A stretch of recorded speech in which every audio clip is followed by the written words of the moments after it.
the Reconstructionist Radio Podcast Network presents Worldview Media Podcast, where Gordon and Joyce Runyon view popular media through the lens of the biblical five-point covenant model to help believers appreciate and apply principles of exciting narrative and engaging storytelling. Coming to you live from the rib cage of a long-dead dragon. Oh, no. It's the Worldview Media Podcast. My name is Gordon Runyon. They call me the Big Shooter. That's what they call me. And this is my The wife. voices in your head. The voices in my head. They call me the Big Shooter. But let's move on. This is my wife, Miss Joyce. How are you? I'm fine. And this is the most frivolous podcast on the Reconstructionist Radio Reform Podcast Network. We're an indulgence, aren't we? We are an indulgence. And an acquired taste.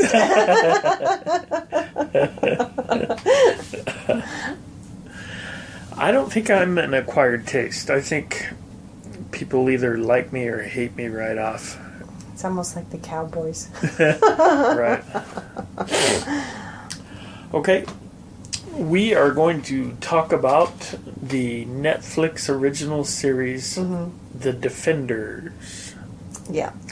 And since it's still on Netflix and it's still rather new, I think we should seek to avoid spoiler alerts. No, seek to avoid spoilers and not then have to do any spoiler alerts. Because the alert warns you of the coming danger. Oh, okay. So we will try not to spoiler. Ooh, okay. All right, so The Defenders. It's a little mini season. Kind of a mini season. It's like half a season long. Generally, when Netflix does a series, it's like 16 or I so think so. episodes. This one's about, what, 8? Maybe? 8. Okay, so in this series, then we have 4 superheroes From other series. from other Netflix original series. Well, of which I have not seen all of the other series. I've only Right. really seen Daredevil. Iron Fist. You saw Daredevil. Yeah. Season 1. Well, I think both seasons of Daredevil. But then the Oh, yeah. the Iron crazy Fist. blonde Yeah, Iron Fist. Iron Fist. Okay, so Daredevil and Iron Fist and Jessica. Jessica Jones. I found out she actually has a superhero name in the comic books. Or Oh. she did. She wasn't just JJ. No. Her superhero name is really dumb, though. It was Jewel. Oh. Yeah, that's horrible. But as I was doing the research, it looked like she didn't keep that name for very long. I can't see her liking that name at all. Right. So you've got Jessica Jones and you've got Power Man. Nobody calls him that yet, No. but That's who he is. Luke Cage. And they all are led by their own interests. They're all pursuing justice in different circumstances. And it turns out that the same evil organization is Behind it all. behind it all. The conspiracy theory. Right. And it's one that we've seen in all the other. Yeah, it's not like Series. we're surprised at who's doing all of this. It's the evil organization known as The Foot. the Foot. The Big Toe. That would be good for like the Tick. That would be good. Watch out for the Foot. Right. Wait, are you part of the Toe? I know you're working for the Toe, aren't you? Yeah. Well, Don't be little fungus. right. And so the Hand is busy up to some nefarious scheme. As usual. And we do meet up with why the hand is called the hand. Because it has 5 fingers. Right? Is that really why it's called the hand? Yeah. Because the 5 leaders of the hand are like 5 fingers. And who was the thumb? Does the thumb rule them? Is it the pointer finger? Not the pinky, because the pinky's weak. Right. I would guess, wouldn't it be the pointer? So you could say, you, over here. Well, there was one person in charge, but they never called her the pointer. Right. Ripley from the Aliens movies Sigourney Weaver. was the bad villain. She was the head. Now She was the head of the hand. Yes. She's the hand. Or the head. Anyway, she's old. I mean, not just naturally, but she's... I mean, Sigourney Weaver is pretty old by now. But that's not natural. No, I wasn't talking about how naturally old she is. But in the series, the character. She's ancient in terms of... She's lived many, many lives. Lifetimes. Lifetimes, yeah. Yeah. She was there for the fall of Constantinople and stuff like that. Yeah. Okay, so...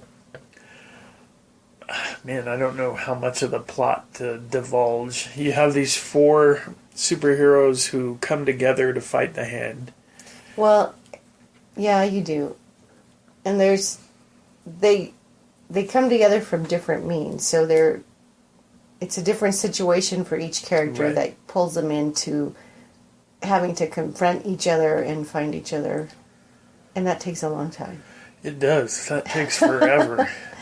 You know, that's what I hate about some movies when you, especially a superhero movie, like you're going to watch The Avengers or Justice League or something where you know the whole thing is about this team of superheroes. Mm-hmm. You know it's got to be about this team. Don't spend half Episodes. the time Yeah. What was it, 3? bringing them together. 3 or 4? Yeah, it was ridiculous. And then after they were brought together, they spend like how many episodes in a Chinese restaurant? Well, you know, good Chinese food. It's hard to leave. Yeah, there aren't many restaurant options in New York City. It's kind of a small town. Yeah. And so they get together under the disputed leadership of probably Daredevil's the one who should be leading them, but Iron Fist thinks, it's his destiny to fight the hand. And, Yeah. Because he's the one that messed everything up to begin with. Right. And that may remain true And from here on out. So the rest of the series involves them trying to figure out what it is that the hand is after. And we have a character, we have several characters from supporting characters that show up in this. We have the Daredevil crew that comes in with Foggy and Stick and the nurse that knows everyone. Right. They should put her in charge. That's right, they should. And so, in great comic book fashion, they finally uncover the evil plot that's going to wind up destroying all of New York City. What episode was that they said, wait, there's something here. We need to, because the last, 2 were, maybe even 3 were, incredibly terrible. Right. The writing in this series was not good. Would you dispute that? It was lacking. Yeah, I really thought it was. And a lot of things just didn't make very much sense. Yeah. And for a guy who's read all the comic books, I didn't... All the comic books? Back when I was a teenager and reading comic books, I read Power Man and Iron Fist and Daredevil. Jessica Jones wasn't a thing way back then. But there's no way that Daredevil just turns over his secret identity to a group of people like he did. in that one scene. And all it took to convince him to do it was saying, yeah, come on, you got to do it. And he'd say, no, I can't. Yeah, come on, you got to. Well, all right then. And but he's a nice guy. well, it's ridiculous. and some of the more egregious things that were bad writing wise is that when it gets down to the climactic final battle with the bad guys, there is one really dumb thing that Iron Fist could do, and you see it coming from a mile away, a long mile away, a long, long, long away, and you're just like, oh, he can't do this. He can't really be about to do that. And then he does that, and it just, I would have been mad if I'd been that actor. I'd been like, "Come on, guys, you're trying to get me killed." Pretend like I have a brain, and Right. I'm not just insane or ruled by emotions, so I can't think or see or. Right, and he's supposed to be the guy with all the self-discipline and Yeah. the martial arts background, and It was disappointing. it was so stupid. And just in fiction in general, you can forgive a hero for trying and failing, Yeah. but it's hard to forgive stupidity in fiction. Anywhere, really. Well, right. But yeah, when you see a move coming that would be the worst possible move to make, Yeah. and then the hero makes that move, And that he can't see what's coming. it's so dumb. It's so dumb. And then, Well, then even the way they work as a team and they don't work as a team. I mean, I just really would have been upset if they said, "Okay, now this is what you're going to do, and I don't know what your motivation is, but you be an idiot for us for the rest of the series." right, it was just not good. It was not good. So the writing was terrible, and the acting was okay. was it really? I like the guy that plays Daredevil. I think he does a good job. I like Foggy. Right, his two sidekicks are both good, and the Daredevil series It's good. was head and shoulders above these other series. Iron Fist was kind of... He was dumb all throughout that too, though. Yeah, He was stupid, and he's he was hard very to like when he's that self-indulgent. right. Yeah. He's hard to like when he's stupid. He's full of like that. himself, yeah. And he remains full of himself. Exactly. And another bit of the writing that I didn't like is that you've got this hole in the ground under New York City that's 30 stories deep, and it's where all the nefarious activity is taking place. And the plan, in order to destroy the hand, is to destroy everything around the hole and cause it all to fall in and collapse. Cover it up, yeah. And that's going to destroy the hand and destroy everything. And so when it works out that part of that plan at least comes to pass, and you think, well, that's got to be it. Turns out, at least one person has survived, even though It looked unsurvivable. he was standing right at the bottom of the hole. Yeah. At least one. I'm thinking one of the villains is still around too, if that one is around. Yeah. And to me, I was like, seriously? You've built this whole thing up as super dangerous and super deadly, and now there's a handful. I still think there's a way around it, but I don't want to say. Oh. I'll tell you after. Oh, okay. All right. But I can see how maybe they've headed a certain way with that, but Okay. Well, maybe. but then it's still far-fetched because, well, it would be difficult to come back from. And there were inconsistencies too, because Elektra is brought back to life, and for a long time after she's brought back to life, she doesn't know anything about who she is, and she's this shell of a person. She's got no real human personality. And yeah, She's just a vehicle. She's a vessel. Right, but these other hand people who have been brought back to life keep coming back as themselves. And they never, I don't think they really explained why Elektra took so long to become similar to what she was before. Well, they never really said that they actually died. Who? The bad guys. So they would die, and then they would just get covered in the goo, and then they'd be themselves again. Right. They were all talking about that's how they've all lived so long. They keep getting brought back by the magic goo. It would have seemed like she would have just waited, done the goo again. Right. You would think so. So, anyway, I just thought there were little things like that, little writing inconsistencies and stuff. And then another thing that was irritating... Maybe because they hadn't been dead for a long time. Oh, they brought him back right away. Well, I don't know. But it'd be nice if they said something like that. Yeah. Because I'm sure they didn't wait like years. If that's the rule, and years. then say it. And then I'll go, okay, that's the rule. And that's how it works.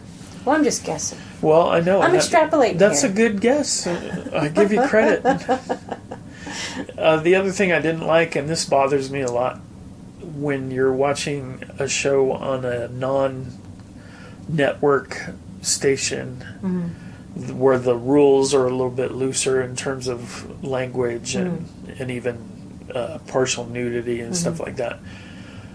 There are times when in some of these shows it seems like they cuss just because they can, where it's not called for, and they just say, "Oh, we can do whatever we want. We're not on ABC. We can say this word." Yeah.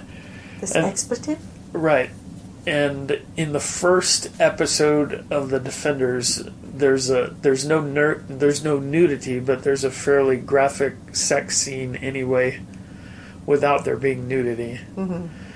And there's no reason for it. Yeah. But that's probably true in every movie that has a sex scene. You don't really have to. That's always gratuitous, really. And so that was disappointing. There was nothing else like that than the whole rest of the series. But in that first one, they throw that at you. Well, it was just a welcome back, I guess. Right, welcome back. Yeah, so overall, do you have like a letter grade for what you thought? I don't even know if it's average. You'd almost give it a D? I might have to do it. I would hope, if it continues, that they improve it. Yeah, right. Well, and I think we're trying to be generous because we're both kind of geeked out for the Marvel Cinematic Universe. Yeah. Well, and I really like Daredevil. And then now I'm wondering, so are their little their own shows? Are they going to be no more? Are they doomed to be together forever? Yeah, I don't know. With stupid people? I am looking forward to The Punisher when that comes out. I thought his appearances on Daredevil were really good. There have been several Punisher movies, and all of them were horrible. Have failed. Yeah. Yeah. And it looked like, they finally got the Punisher right in the Daredevil thing. So, kind of looking forward to that. But are they the same writers for all of this? For Daredevil, for the Luke Cage, are they the same writers doing the Defender series? I don't think it can be. Do you? I mean, the writing was so bad. I would hope not. But sometimes you just can't write something good. Amen, sister. You just sit there and say, well, this will have to do. Coming from a man who has tubed many sermons. Yeah, but you don't write them down. I've tubed down written ones. Okay, so yeah, I'd give it a D as well. There were parts of it that I was like, I'm out. I don't want to see any more of this. I was ready to give it an F, Yeah. And I was probably easier on Iron Fist than a lot of other people were. I didn't hate it as much as I know a lot of fans did. Oh, just the series itself? Yeah. Well, I'm not familiar with... But Iron Fist in this series is unlikable, and I just can't hang with him. He's ridiculous. He really is. Yeah. He's very self-centered, and yeah, it's all about him, and, come on. right. It's not all about you. Emotionally stunted and Yeah. immature. And, Yeah, and he's supposed to be, a hero. this master, Right. and I must meditate, and Right. then my hand will glow. Right. And it's just like, he needs to go back to remedial school. Right. Now, there was a cool scene. There was cool special effects then when Iron Fist and Power Man originally meet and they get into a fight. Mm-hmm. And, of course, Luke Cage is impervious and you can't hardly do anything to him. And so Iron Fist gets the Iron Fist out and the slow motion punch in the side of the head. And I thought that was hilarious when his jaw looks all dislocated. And it's kind of a funny image there. That was pretty fun. And the time when he punched somebody's sword, right? And the sword shattered or something. That was pretty cool. I think that was Elektra, wasn't it? Might have been Elektra, yeah. Shattered the sword with the fist. Mm-hmm. The fist met up with the blade of the sword, and the sword is what got the blade was the worst of that. Pulverized. That was pretty cool. Okay, well, any other overall thoughts or things, storytelling, or just anything having to do with the show as a show? Well, as much as it made me crazy, I'll probably still see season two and hope that it improves. I'm not going to give it much space, I don't think. And of course, like I said, I haven't seen the Luke Cage or the Jessica Jones. I haven't seen either of those. So, have you seen those series? I haven't seen Jessica Jones. I've seen Luke Cage. And as a standalone series, it was pretty good. Well, maybe I'll have to see that. It was better than Iron Fist. Not as good as Daredevil. Interesting. Yeah. All right. We ready for a break? Yes. Okay, so we're going to stop and come back and we'll talk more worldview-centered stuff on the Worldview Media Podcast. The Reconstructionist Radio Podcast Network brings to you a complete lineup of podcasts where you will hear practical and tactical theology. Our desire is not simply that you consume our shows, but that you also live out your faith in every area of life. We can talk all day long about these things, but if we fail to put them into practice, then we fail as ambassadors of Jesus Christ, our King. Subscribe now to your favorite Reconstructionist Radio Podcast Network shows, or you can subscribe to the Reconstructionist Radio Master Feed, where all of the content we produce, including the audiobooks and audio articles, will pop up as soon as they are available. And don't forget to visit reconstructionistradio.com to volunteer as a narrator or to partner with this ministry financially. May the Holy Spirit stir you into action for Christ and His kingdom.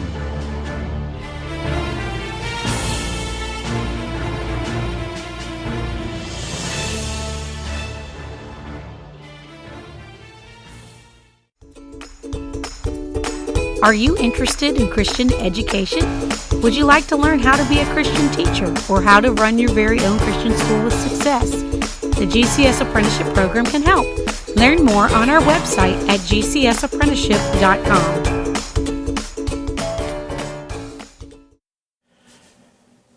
And we're back. We're like a couple of lone superheroes that fate threw together. That what? Fate. Fate? Yeah. Okay. Fate threw us together. And now we're like a superhero duo.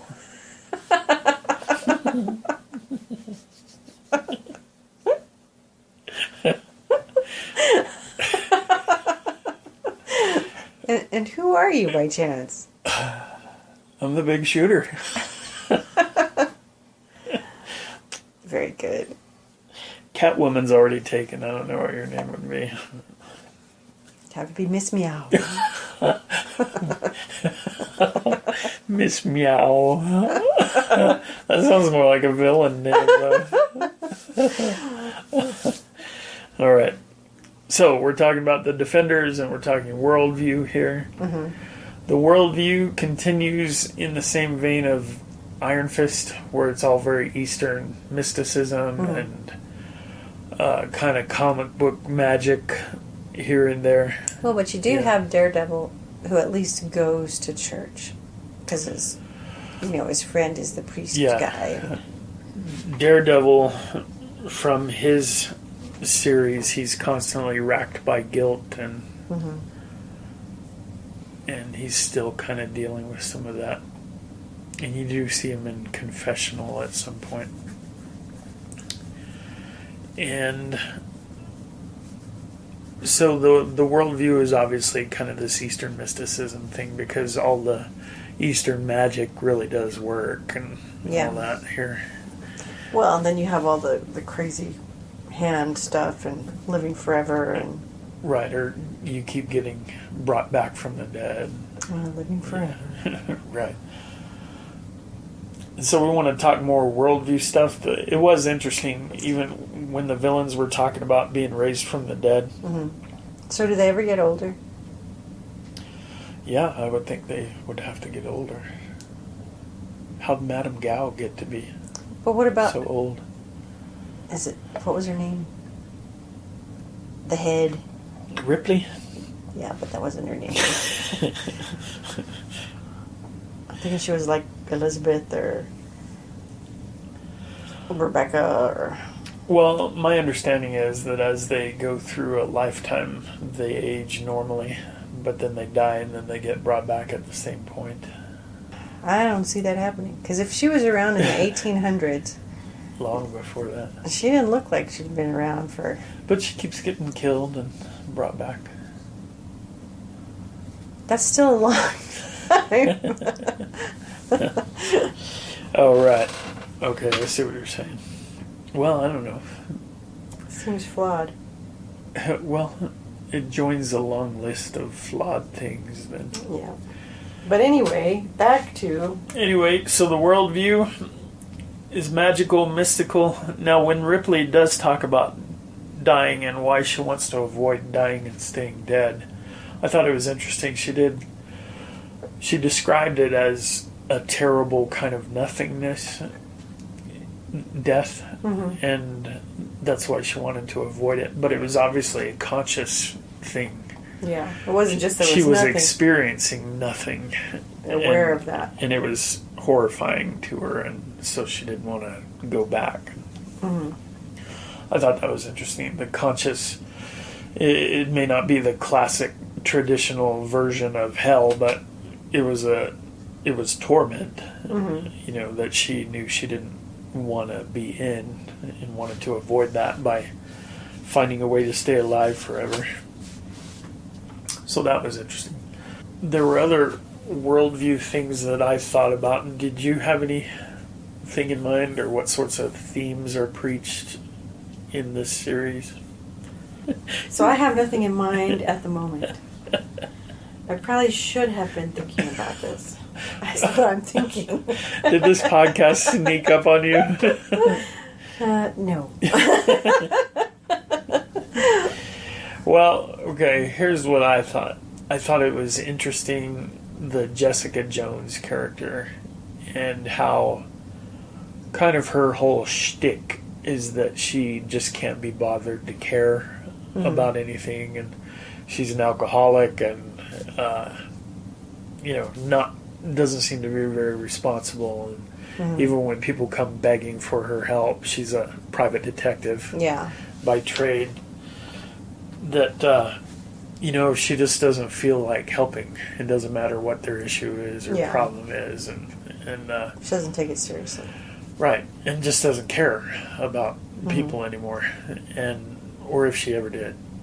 But it's another one of these instances where then, as the story advances and somebody needs to step up and be a hero, suddenly here she is, and she cares, and she'll do what it takes to save people and stuff like that. And I've just really grown to hate that kind of anti-hero trope, especially in superhero stuff. Back in the early 80s, late 70s, early 80s, Wolverine came around came along, and he was basically this bad guy who didn't like anybody, but when you needed a hero, he could be a hero. He might be okay for a little while. Right. And then I think it started this rush once he became popular, and then for a long time, every new hero that came out was an anti-hero, and I just hate that. From a biblical standpoint, that's just not how it works. That heroism doesn't just show up when it's needed. That an interesting study to do in the Bible is on the word diligence. Mm-hmm. And the virtue of diligence, and I'm convinced, biblically speaking, that diligence. Here's my nursery rhyme for you. I was going to say, is your horse coming? Diligence is the acorn from which the oak tree of heroism grows. Oh, you must be related to Iron Fist. That does sound kind of Iron Fisty, doesn't it? Yes. But biblically, it's true. The heroes are generally the ones who have spent a long time before a heroism is required, and they've, through daily diligence, they've become self-disciplined, and they've become faithful in the small things and focused on others instead of themselves. Right. Now you get this constant trope among superheroes now that you can have these anti-hero types who don't have any of that, but when they have to be faithful in the big thing, they do it. And where they've never cared too much for anybody, well, at the end, if somebody needs to lay down their life and sacrifice themselves, they somehow find the virtuous fortitude to do that. I'll do that. Yeah. That irritates me severely. And another issue that I saw was, as the group of superheroes is kind of finding their way together, and the Defenders as a group are being formed, it really is they're chasing their individual stories, trying to investigate whatever crime or something. Whatever's going on in their own personal... Right. And then they have their big meetup where they decide they're going to work together, and a couple of them maybe are a little bit reticent to work together. And this is even after the whole hand situation has been explained to everybody. And specifically Jessica Jones, she's working this one case. She didn't know it was the hand that caused the bad things to happen in her case. But now she knows it's the hand. And now she knows that the whole city of New York is threatened with death and all this. And she doesn't care. She just wants to finish her case. But how much sense does that make? Because if the hand is the villain in her case, how's she just going to do her case? Yeah. How's that really going to help? Right. And the same thing a little bit.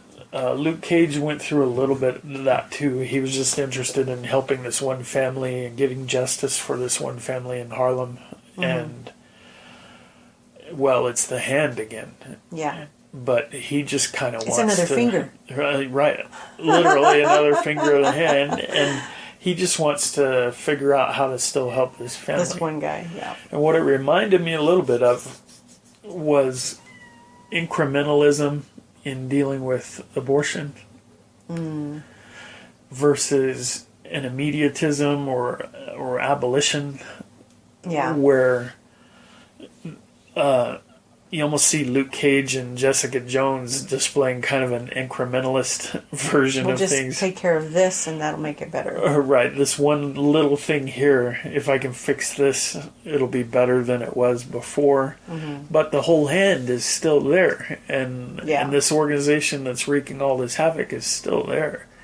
And you fixing this one situation isn't going to do anything to affect that... The big picture. That big picture. Yeah. And so I thought that was interesting. I saw a parallel or a parable of abolition there, and so they all finally decided, no, we've got to take out the whole thing.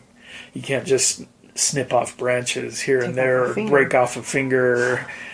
You can't do that. You've got to nip it in the bud, and you've got to get rid of all 5 fingers, or it's not going to work. And so they all became abolitionists with regard to the hand. They were for the abolition of the hand. Yeah, I guess that's right. And so they were ready to put the axe to the root. Wait, that sounds familiar. And cut it off at the wrist. Then there would have just been a stump. Right. And so I really thought there was a little bit of a parable there if you were watching and understanding that. If you could extrapolate. There's a difference between curing the disease and just dealing with a symptom here and there. Well, you say to cure the disease, but I think sometimes you can't cure the disease. You just have to get rid of what is diseased. Oh, yeah, right. Well, that's true. There does come a time when the house is leprous after several visits from the priest. You have to knock down the house and start over. And that's kind of what they finally decide to do. So, well, I think there's something with the group and how they get together, and I don't know, maybe it was what you were kind of talking about. They come together reluctantly. They really don't want to work with each other, but okay, I guess I have to. And then even after, okay, I guess I have to, then someone was like, no, there's absolutely no way I can work with you guys, and trust issues, and it wasn't really a team effort. Right. Ever. Throughout the whole thing. And so I don't know how they call them the defenders. Are they defending themselves? I don't know. It just... Defending their own agendas. Yeah, it just... They never really were a team. Somebody was always withholding information, or... they just never... They never gelled. And I think even, like with the Avengers... There's a little bit of that, but you still see the camaraderie there, and that they do care about each other, and I just never really got... They try to actually work as a team. Yeah. I'll use my power to set you up here. These are my strengths, that's yours, we can put them together and make it better, and... there's really not much of that here. No, there's not. They were in the same situation, in the same place, and that's about it. Yeah. So it didn't say much for teamwork, for working with somebody else to complete. It was, instead of being like a singular entity, a group, it was more like an uneasy alliance. Yeah, because then as soon as everything was over, it was like, well, okay, see bye. you later. Yeah. If I see you again, then okay, and if I don't, well, that's as good too. Right. So maybe it won't be back. Well... I guess we can hope. We'll have to see. But it's probably not a spoiler alert to say I don't think the hand is gone. There's always more than one hand. You've got 2 hands. Oh, no, you can't have 2. I think there were... Yeah, go ahead. The Stick character, they've got him trapped. It looks like they've got him, and yet what does he do to escape? Oh, yeah.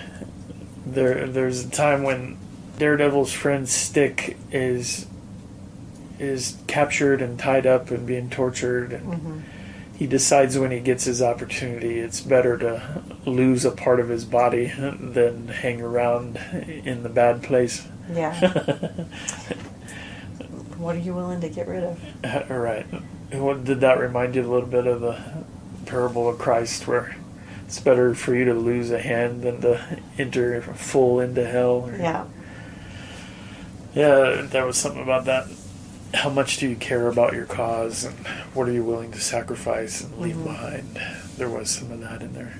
I did think a lot of the thing was focused on guilt as well. There was Colleen Wing, who was feeling guilty about her lifetime association with the hand, and she realized they were so bad. How easily they duped her. And then you had Iron Fist who's feeling guilty about his failure to fulfill his destiny. Well, I think you see that with Daredevil and Elektra. That he feels guilty that she died. Oh, yeah. And now here she is again, but is it her? Well, I don't know, but I can't do anything to kill this person because I didn't save her last time, Right. That kind of stuff. Oh, and going back to Stick, there's one place where he makes kind of a dark decision about something that probably needs to be done in order to defeat the bad guys or to make sure they don't get what they want. Mm-hmm. But at the time that he makes the decision... It seems so extreme. It seemed very extreme and like murderous. And like. Right. And then... But as soon as the series ended, I was like, Stick was right. They should have done that. Let him go. Set him free. Yeah, so it was pretty interesting. And there's something in there, too, about Stick and his relationship with Daredevil and how, as long as they've known each other, Stick is trying to recruit Daredevil into his war against the Hand. Mm-hmm. And Daredevil insists that he's going to go live his own life, and Stick can fight the war, but Daredevil's not going to do it. Mm-hmm. And turned out that war was inescapable. If he didn't fight it, it was going to come to him and fight him there. And that's kind of a worldview issue as well. Well, you can't escape the war. Yeah. Well, I see that within the church. There's people there that want to call themselves Christian, but that's not my war. That's the world. That's out there. Right. Who am I to go out and make a stand or say something? I'm just warring against sin in my own heart. Yeah. I can't be bothered to actually combat anything outside. And yet, that's what it is. Right. People want to say, no, it's all good. It's all good. It's all about love. Exactly. I love to be comfortable. Love me some comfort. Yeah, all right. So watch it if you want to, but don't be mad at us. We tried to warn you. But sometimes you just got to find out for yourself, and I understand. And it's only 8 episodes. So. Dang. I'll never get that time back. But we were both on frivolous time away from work, so... Yeah. It was alone time for us. All right. Well, I guess we should go then. All right. Let me say, hey, Jordan. Shout out to Jordan. Jordan. She had a birthday. How old is she now? 22? You never ask a lady that. Is that how old she is? I'm not telling you. Because you don't know. I can do the math. I remember what year she was born. Oh, well. And I have a calculator right here. Okay, then. All right, Jordan. Happy birthday. Because your dad needs a calculator. All right. God bless y'all. Go out there and dominionize. Amen. Bye. Thank you for listening to the Worldview Media Podcast. Please visit reconstructionistradio.com to check out the other podcasts in our network and to download our free audiobooks.